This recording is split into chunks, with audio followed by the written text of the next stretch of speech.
To get the insights you need to develop an appropriate action plan and maximize your leasing performance, you need to make sure you're measuring the right metrics. Above and beyond simply calculating your current occupancy rates, we've compiled 3 other extremely important leasing performance metrics that you should be keeping an eye on. Stay tuned and we'll get started in just a minute. Hi everybody, my name is Chris and I want to thank you for joining us for another value-packed TenantCloud podcast.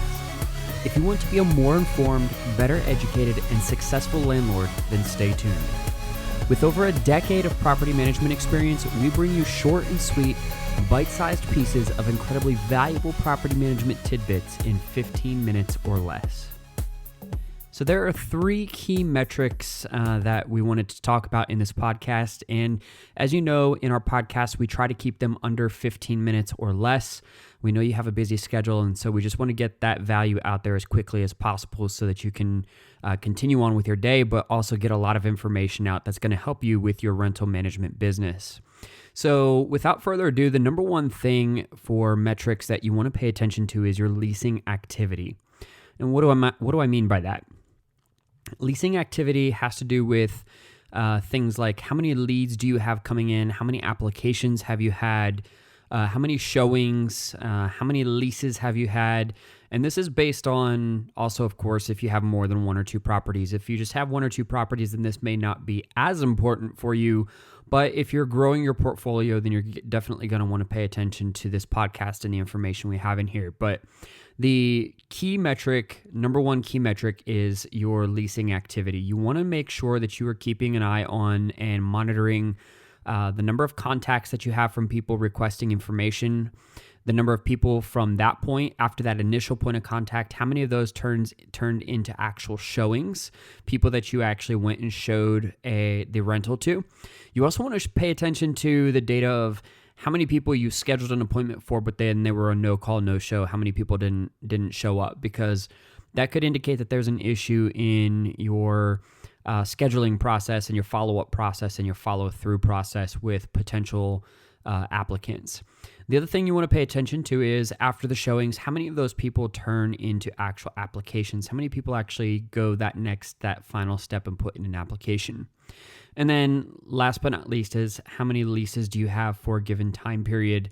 And that helps you determine how your rental properties are doing as a whole. And so it's especially helpful if you have multiple rentals, even if it's just single family home rentals in the same city, and maybe they're a couple blocks away from each other, or maybe they're on the other side of the city. It doesn't make a huge difference, but being able to monitor that information that is coming into you for each of your properties helps you keep a tab on the outliers of those properties, and maybe the curb appeal of one of your properties isn't so good. Maybe you're getting a lot of leads, for instance, at one property or at all your properties, but that one property, after the showings, you weren't getting a lot of applications on it, whereas the second property, you're getting the same number of leads, the same number of showings as the other property, but at one, you're not getting as many applications as the other. That could indicate a problem with the property itself, maybe the location.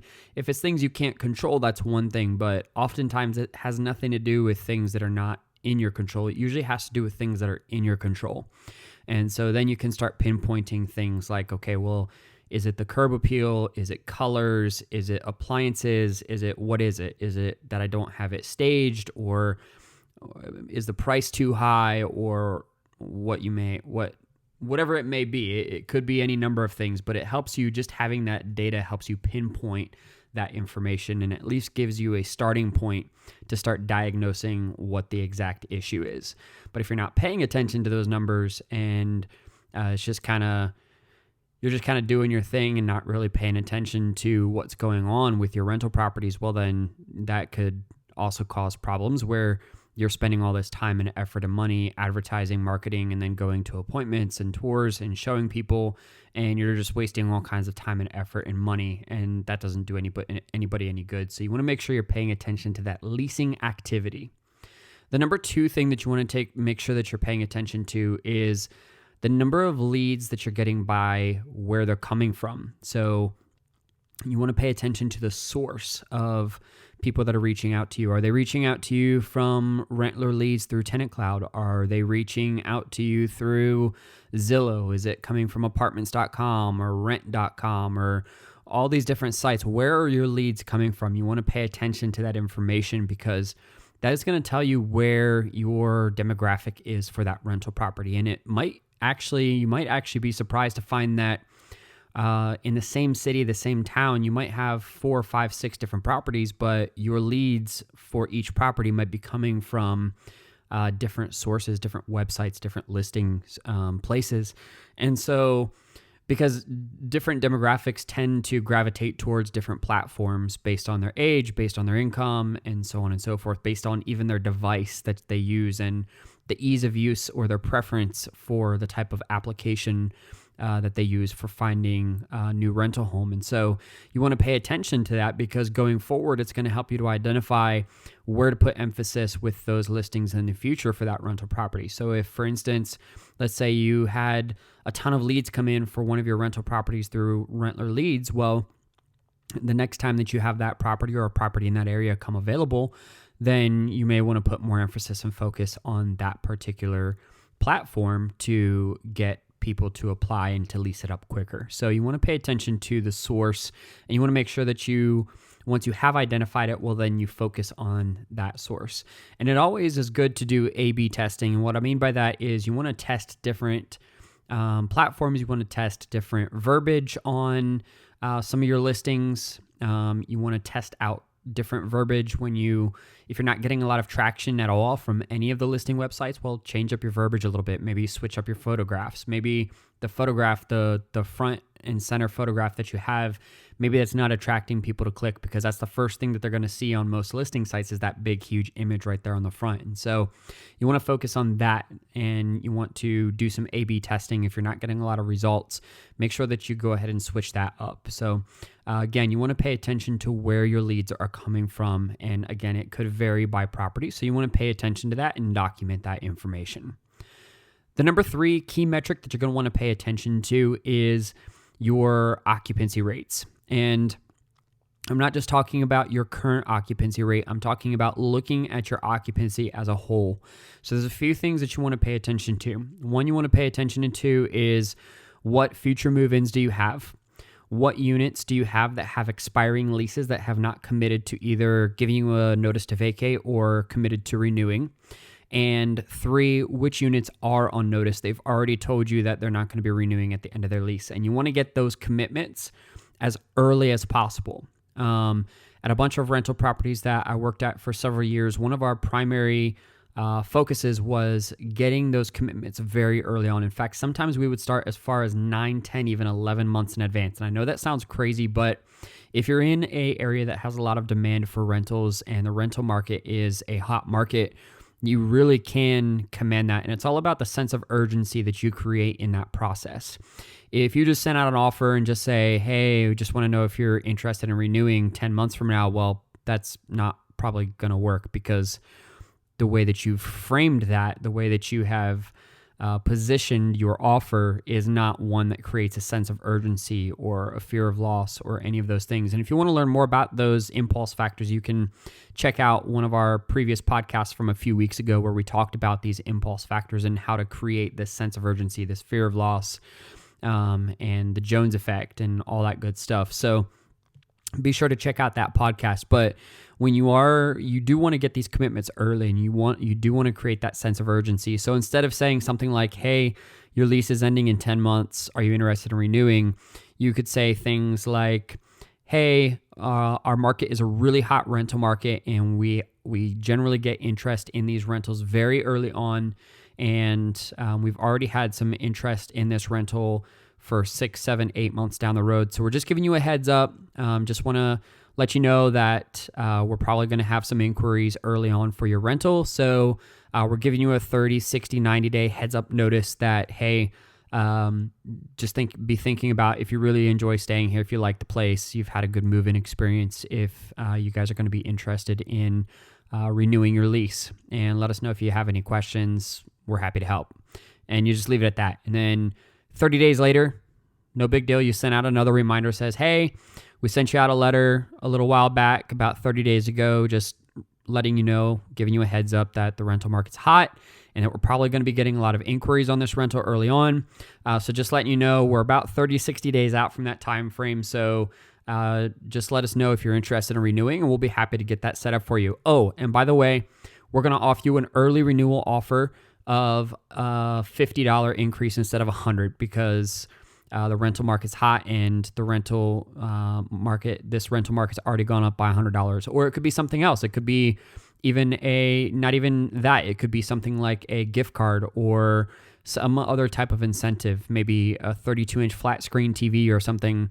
If you guys are interested in renewing, we'd love to help you get it out of the way, lock that rate in. It's only a $25 a month increase or a $15 or whatever it is. And if you renew early, you'll go ahead and you'll get the TV. The offer is good through the end of the month. Just let us know. And so now you're creating this sense of urgency. Now you're creating this fear of loss of, well, now I can also get a benefit out of this thing, not just renewing and locking in my rate, and it's a low increase, or I'm getting the same rate if I renew today, but now I'm also getting some type of an incentive. But it's only good through the end of the month, and if I don't take advantage of it, that's gone. And so you create this sense of urgency, you use these impulse factors, and it's how you frame it, and it's how you present your offer to your tenants. And again, you have to make sure that you're not violating anything like any fair housing laws or anything like that. And if you're not in a hot rental market, then you can come up with a different strategy, but you get what I'm saying. You get the point that is being made here is that you want to make sure that the way that you're presenting it, the way that you're marketing it is in such a way that it does create a sense of urgency, that it creates some type of incentive, a fear of loss for people to take advantage of that early renewal. And you want to get that commitment early on because that's really going to help you maintain high occupancy rates in both the short term and the long term. And it helps you as a landlord prepare for the future for your rental and not have to be playing catch up or just kind of having to wait until they give you their notice 30 days before they move out and scrambling to try to get a renter in place for it. So,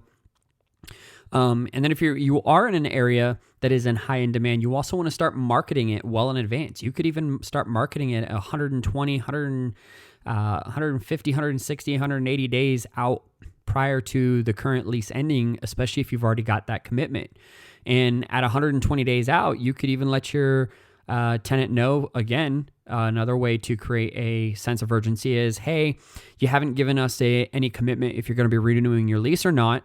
And just wanted to let you know that we are starting to accept people who are inquiring about this rental property because, like we said, it's a hot market. And if we do have somebody who wants to put in an application, we'll try to give you the first right to refusal so that you can renew again because we'd love to have you stay, but we can't guarantee that. We'll try to reach out to you once, but we can't guarantee that we'll be able to reach you if somebody applies for the rental. And once we have an application, unfortunately, we won't be able to renew your lease. We'll have to issue you a notice to vacate for the end of your lease or whatever it is in your area, whatever the terms are. And so again, you're creating that sense of urgency and that fear of loss of, okay, well now I'm potentially going to be losing my rental if I don't renew. What if they tour with somebody and I'm out camping in the middle of the nowhere and don't have my cell phone, don't have access to the internet, and they try to reach me and offer me a renewal and I don't respond, and then they accept an application and now I'm just out of luck completely and I'm out of a rental. And so it's how you create that sense of urgency. It's how you frame that offer. And so the entire goal is to help you as a landlord to be able to plan your occupancy, your rentals early on, your leasing early on, and really be able to take a firm grasp of that process and not be playing catch up or constantly having to be in the moment of somebody giving you a notice to vacate and then you have to scramble to get a new renter in place 30, 60 days and then risk having your unit sit vacant and then you lose that rental income. The entire goal is to keep it occupied 365 days out of the year. And so that's just one of the ways that you can do that to kind of help you maintain that high occupancy all year long, no matter if it's the current tenant or a new tenant. But you also want to pay attention to future move-ins. You want to pay attention to units with expiring leases. You want to keep tabs on that, and you want to incorporate all that into this process of creating a sense of urgency, creating fear of loss, creating this system that allows you to maintain high occupancy. And you want to keep at least, depending on how many rental units you have, our goal at our rental properties was always 98% occupancy at all times. That didn't matter if I was managing rental properties that had 700 units, or if it was 1,000 units, or if it was 200 units. It's never really mattered. The goal has always been 98% occupancy. Obviously, if you own or manage less units, then you want to maintain an even higher occupancy because you don't want to lose any of that rental income. So if you only have 10 properties, you don't even want 98%, you want 100% at all times. And so there's little room for error in that process. And so the things that I just shared with you about keeping tabs on future move-ins and expiring leases and units that are on notice, or people who haven't committed, and kind of expediting that process and speeding that process up, and even getting well ahead of that process to control it better, I highly recommend doing those things. So as always, thanks for taking time for listening to this podcast. Hopefully you guys have found value in the podcast. And if so, feel free to share this with any friends, colleagues, or family members. And also remember, you can check out a lot of this content on TenantCloud.com/blog. And you can also listen to this podcast anywhere. You may be listening to it on YouTube or Apple Podcasts, Google Podcasts, Spotify. We're on all the major platforms. So whichever one you prefer to listen to podcasts on, you'll find us there. And again, thanks for listening, and we'll look forward to talking with you next time.